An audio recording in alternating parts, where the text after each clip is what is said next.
प्रधानमंत्री Narendra Modi has increased the scale and speed। कैसे? ऐसा नहीं है कि इस देश में गरीबों के लिए मकान बनाने की योजना नहीं थी। उसका नाम था इंदिरा आवास। एक ग्राम पंचायती में 2 या 3 मकान बनते थे, राशि कम मिलती थी। हम पंजाब में बैठे हैं, जहाँ तक मुझे ध्यान है लास्ट में 50,000 रुपये यूपीए गवर्नमेंट ने राशि की थी, जिसमें 43,000 देते थे, 7,000 वो पेड़ लगाओ, नाली छोड़ो, उसके लिए देते थे, और 3 किस्तों। 4.5 करोड़ मकान प्रधानमंत्री जी ने बना दिए 9 सालों में। जिनके कच्चे मकान थे उनके पक्के कर दिए। मित्रों, सबको नमस्कार। तो प्रधान जी ने अभी कहा, उस बात को आगे बढ़ा रहा हूं। भारतीय जनता पार्टी ने एक प्रोग्राम दिया है जो हर पार्लियामेंट्री कॉन्स्टिट्यूएंसी में एक प्रेस कॉन्फ्रेंस करना, जिसमें हेडिंग रहता है 9 साल बेमिसाल। ये 9 साल अनपैरेलल रहे। तो आप पूछ सकते हैं कैसे रहे। थोड़ा मैं ब्रीफ दूंगा आपको, बाकी आपके जो क्वेश्चन होंगे उनका भी जवाब देने की कोशिश करूंगा। मैं थोड़ा कंसेप्ट पे जाऊंगा। 16 मई 2014 को रिजल्ट आता है और एक स्थायी सरकार का गठन होता है। उससे पहले 30 सालों तक, 2014 से 30 सालों तक गठबंधन की सरकारें इस देश ने देखी। एक स्थायी सरकार का निर्णय देश की जनता ने किया इन 2014, और प्रधानमंत्री जी शपथ लेते हैं 26 मई को 2014 में। लेकिन उससे पहले 23 मई को हमारे सेंट्रल हॉल में, पार्लियामेंट में, वो प्रवेश करते हैं और भारतीय जनता पार्टी और एनडीए जब उनको नेता चुनते हैं तो शपथ ग्रहण से पहले उनका एक भाषण होता है जो बाद में बहुत चर्चा में रहता है। लेकिन उसका जो कोर सब्जेक्ट है 23 मई 2014, मेरी सरकार गरीबों के लिए काम करेगी, गरीबों को समर्पित होगी। The central point is upliftment of the poor. अब हम पीछे मुड़ के देखते हैं 9 सालों में प्रधानमंत्री मोदी जी ने 100 से अधिक योजनाओं को कंसेप्चुलाइज किया, मतलब आइडिया दिया, बनाया, घोषणा की, इम्प्लीमेंट की और धरातल पे उतारी। मैं सबका जिक्र यहाँ कर नहीं सकता क्योंकि टाइम की अपनी लिमिटेशन। लेकिन अगर उस सब में देखेंगे तो हर योजना का प्रधानमंत्री जी ने स्केल बढ़ाया और स्पीड बढ़ाई। ये एक इम्पोर्टेंट टर्मिनोलॉजी है इन 9 सालों में। प्रधानमंत्री Narendra Modi has increase the scale and speed. कैसे? ऐसा नहीं है कि इस देश में गरीबों के लिए मकान बनाने की योजना नहीं थी। उसका नाम था इंदिरा आवास। एक ग्राम पंचायती में 2 या 3 मकान बनते थे, राशि कम मिलती थी। हम पंजाब में बैठे हैं, जहाँ तक मुझे ध्यान है लास्ट में 50,000 रुपये यूपीए गवर्नमेंट ने राशि की थी, जिसमें 43,000 देते थे, 7,000 वो पेड़ लगाओ, नाली छोड़ो, उसके लिए देते थे, और 3 किस्तों में। मकान बनते नहीं थे, परेशानी होती थी, किस्तें मिलनी नहीं थी। बीडीओ का सर्टिफिकेट चाहिए, कलेक्टर का सर्टिफिकेट चाहिए, ग्राम सेवक का चाहिए, यूटिलाइजेशन चाहिए।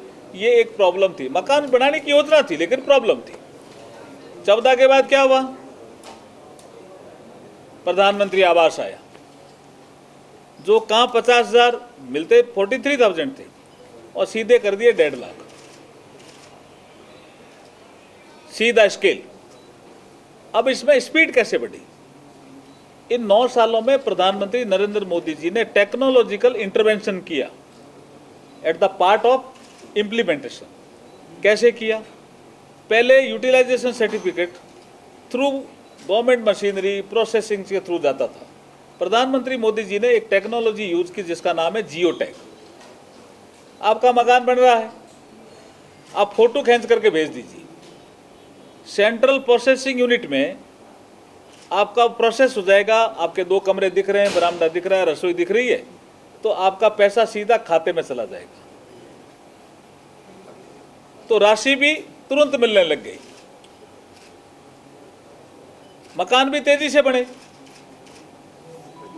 तो अगर अब पीछे मुड़ के देखते हैं तो आप देखेंगे कि 4.5 करोड़ मकान प्रधानमंत्री जी ने बना दिए 9 सालों में। जिनके कच्चे मकान थे उनके पक्के कर दिए। ये है स्केल और स्पीड।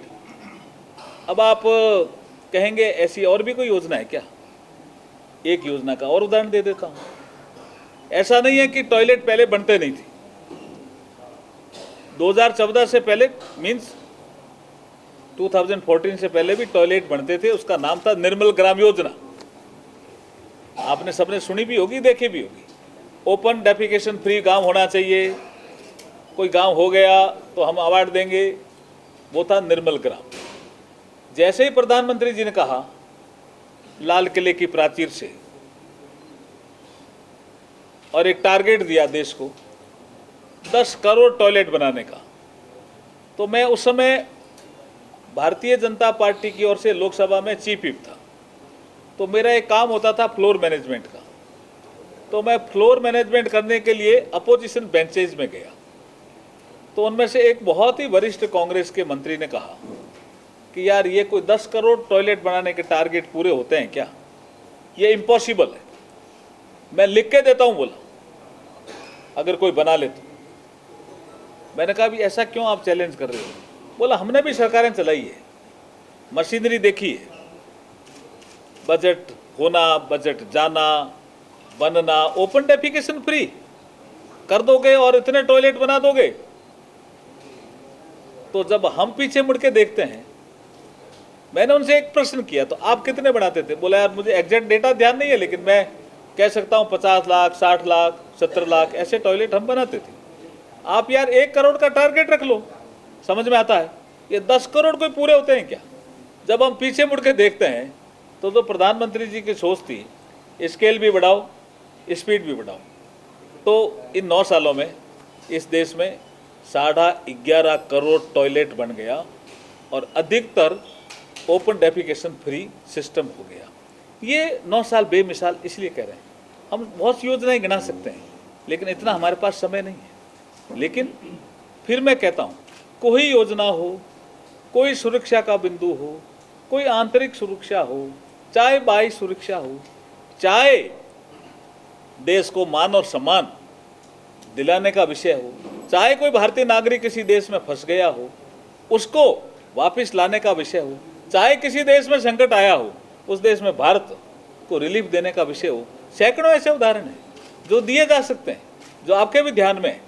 लेकिन प्रधानमंत्री जी की हर योजना का पॉइंट जो था वो गरीब कल्याण था, सेवा उसमें भाव था, सुशासन उसका कोर सब्जेक्ट था। और सुशासन के कारण ही आप देखेंगे डीबीटी आया। अदरवाइज डीबीटी एक हमारे देश में प्रधानमंत्री रहे हैं जो ओपनली कहते थे, ओपनली कहा भी था कि मैं 100 पैसे भेजता हूं तो 15 पैसे ही जो बेनिफिशियरी है वहां तक पहुंचता है, 85 पैसा बीच में गायब होता है। इस भ्रष्टाचार को रोकने का अगर काम किसी ने किया टेक्नोलॉजिकल इंटरवेंशन से, तो प्रधानमंत्री मोदी जी ने किया इन 9 सालों में। और देश का पैसा जो फालतू जा रहा था वो बचाया। आप पूछ सकते हैं फालतू क्यों जा रहा था? जैसे राशन कार्ड किसी का फर्जी बन गया तो अनाज जा रहा था, आधार से इनेबल किया, फर्जी राशन कार्ड को रोका और अनाज जाना बंद हुआ, देश का ही पैसा बचाना। कोई आदमी फर्जी पेंशन ले रहा था, वो आदमी था ही नहीं लेकिन पेंशन ले रहा था। आधार से इनेबलिंग किया, आइडेंटिफाई किया कि इस गांव में इस तरह का आदमी है ही नहीं, वेरीफाई किया तो पेंशन बंद हुई। ऐसे सैकड़ों उदाहरण हैं जिसमें फर्जी जो हमारे सिस्टम था उसके थ्रू कोई यूज करते थे, भ्रष्टाचार बढ़ता था। ऐसा अगर मैं पूरा आंकड़ा आपको दूं तो वो है 2 लाख करोड़ की राशि बचाई है इन 9 सालों में। ये कोई छोटा आंकड़ा नहीं है। तो योजनाओं में स्केल बढ़ा, स्पीड बढ़ी, टेक्नोलॉजिकल इंटरवेंशन हुआ, भ्रष्टाचार को रोका, देश का मान और सम्मान बढ़ाया। इसलिए हम कहते हैं कि 9 साल बेमिसाल। अभी आप देखेंगे कि यूएस में is the first Indian prime minister 21 तोपों की सलामी देने का निर्णय अमेरिकी प्रशासन ने किया। हमारे लिए गर्व की बात है। इसलिए 9 साल बेमिसाल। थैंक यू साथियों। अब आपके प्रश्न होंगे तो जरूर मैं। मेघवाल साहब, आप राज्य कानून मंत्री हैं, आज भी अदालतों में बहुत सारे केसेस पेंडिंग हैं। आम बंदा कहाँ जाए? देखिए, उम्मीद सरकारों से रहती है, अगर जजों की कमी है, कई साल ऐसे कई उदाहरण हैं तो 30 साल 40 साल केस, उसके बाद जो है कोई फैसला।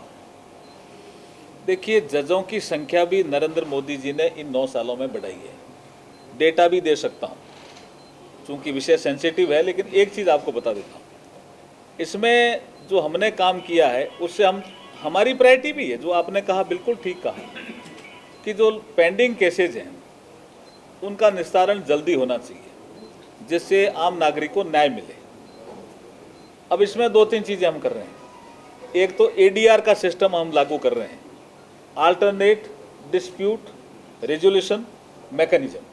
इसके कई पार्ट हैं, जैसे one part is the arbitration, उसको हम स्ट्रेंथन कर रहे हैं। दूसरा पार्ट है मीडिएशन का, तीसरा पार्ट है कंसिलिएशन का, और एक है ई कोर्ट। अभी आपने देखा होगा कि पहले कोई नागरिक कहीं जाता था, मेरे केस में डेट क्या है, तो पेशगार से पूछता था। अब आप किसी अदालत के किसी परिसर में, सबऑर्डिनेट कोर्ट में भी, इवन हाई कोर्ट और सुप्रीम कोर्ट में तो एकदम चालू है ही, मैंने भी देखा है, लेकिन सबऑर्डिनेट कोर्ट में भी जाएंगे तो टच स्क्रीन करके आप केस नंबर जैसे ही डालोगे तो आपकी अगली डेट का पता चल जाएगा। ईज ऑफ लिविंग ये कर रहे हैं, और ये जो एडीआर सिस्टम है इसको हम स्ट्रेंथन करके और केसेस को कम करेंगे निश्चित रूप से, और अल्टरनेट फॉर्म अपनाएंगे। आज भी ऐसे कई कानून हैं जो अंग्रेजों के जमाने में, हम देखते हैं धारा 1917, 1934, तो अभी 75 साल हो गए हमारे देश को आजादी। तो कब समझेंगे ये अंग्रेजों के कानूनों से कब तक छुटकारा मिलेगा? आपका बहुत शानदार क्वेश्चन आपने पूछा। ये नरेंद्र मोदी जी ने ही सोचा। आप देखेंगे 1486 ऐसे कानून समाप्त किए जिनकी कोई जरूरत नहीं थी, अंग्रेजों के जमाने में बने हुए। कपास नहीं उगा सकते, आपका क्या लेना देना? You can't grow cotton without the permission of the government. Why? उस समय जरूरत थी, अब थोड़ी जरूरत है। तो ऐसे हमें 1486 कानून समाप्त किए हैं, 65 अभी पाइपलाइन में है। और आपको मैं जानकारी दे दूं कि और एक्सरसाइज हम कर रहे हैं। जितने ऐसे कानून, जितने ऐसे नाम, देखिए ये भी एक ऐसा विषय है, गुलामी के अंशों को समाप्त करो, ये प्रधानमंत्री जी का स्पष्ट सोच है। आपकी जानकारी के लिए बता दूं कि जॉर्ज पंचम इस देश में 1911 में आया था, 1911, when the capital of this country shifted from Kolkata to Delhi. और उसके बाद 1936 में कोई ऐसा विषय आया कि इसकी मूर्ति लगा दो। कहाँ लगा दो? इंडिया गेट पे। तो एक छतरी बनाई और मूर्ति लगा दी। देश आज़ाद हुआ 47 में, मूर्ति नहीं हटी ना। और उसके बाद लोगों ने कहा अभी बहुत से नाम चेंज कर रहे हो, बहुत से सड़कों के नाम चेंज कर दिए, अब इसकी मूर्ति हटा दो भाई। नहीं हटी। कब हटी? 68 में एक प्रेशर पड़ा, लेकिन फिर भी खाली छोड़ दी जगह। कोई घूमने जाता था वहाँ, कोई पूछता था कि ये छतरी किसकी है, तो जॉर्ज पंचम की। मतलब मूर्ति हट गई लेकिन जॉर्ज पंचम जिंदा था। ये कब चेंज हुआ? नरेंद्र मोदी जी के कालखंड में। उसी छतरी पे सुभाष बोस की मूर्ति लगा दी और कर्तव्य पथ बना दिया। इसलिए हम कहते हैं 9 साल बेमिसाल। सर 9 साल बेमिसाल आपने उपलब्धियां गिनाई, हमने सुनी और बिल्कुल जो उपलब्धियां आंकड़ों के साथ थी। लेकिन एक सवाल है मेरा, बीजेपी सांसद ब्रिजभूषण शरण सिंह के खिलाफ जो भी मामला दर्ज हुआ है, दिल्ली में चल रहा है मामला, दिल्ली पुलिस कर रही है, पर एज ए कानून मंत्री निष्पक्ष इसमें क्या होना चाहिए? एक तरफ हमारे पहलवान है, दूसरी तरफ बीजेपी सांसद भी संसद में। अब तो सारा क्लियर हो गया ना भाई, चार्जशीट पेश होगी, कोर्ट तय करेगा, न्याय पे विश्वास रखो भाई। जी नेक्स्ट। पंजाब वाले अब हमेशा आरोप लगाते हैं कि बीजेपी भेदभाव करती है, खासकर आम आदमी पार्टी वाले तो एजेंसियों पर भी। आज पीएम साहब से मिल रहे हैं भगवंत जी, आरडीएफ का कहते हैं पैसा रोक रखा है, हमारा एनएचएम का पैसा नहीं दे रहे, और भी पैसा ये आम आदमी पार्टी का स्वभाव कुछ, यहाँ प्रदेश में कानून व्यवस्था बिगड़ी, उसको तो सुधार नहीं रहे हैं। उनकी एक मंत्री अभी लंदन गई और क्या बोल गई, अरे भाई आपने अच्छा काम किया, दिल्ली में बोलो समझ में आता है। जो सबसे लास्ट हंगर का इंडेक्स कौन बनाता है, कैसे बनाता है, अरे भाई 80 करोड़ लोगों को हमने अनाज दिया, उसकी बात नहीं करते।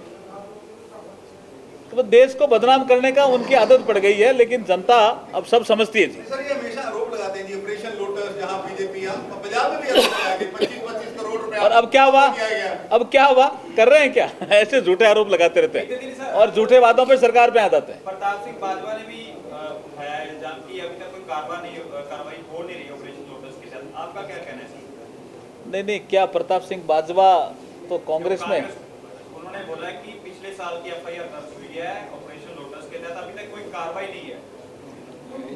आप बीजेपी के हो, आपके ऊपर ही आरोप लगे। नहीं, हमारे ऊपर आरोप नहीं है वो, आप उसको ढंग से देखो। देखिए हम देखिए विंडेक्टिव व्यू से हमारी कार्रवाई होती नहीं है, पहले मैं सुन लो। लॉ अपना काम करता है और करेगा भी, लेकिन कोई विंडेक्टिव व्यू हो ऐसा कोई काम हम करते भी नहीं है, ना प्रधानमंत्री जी का सोच है।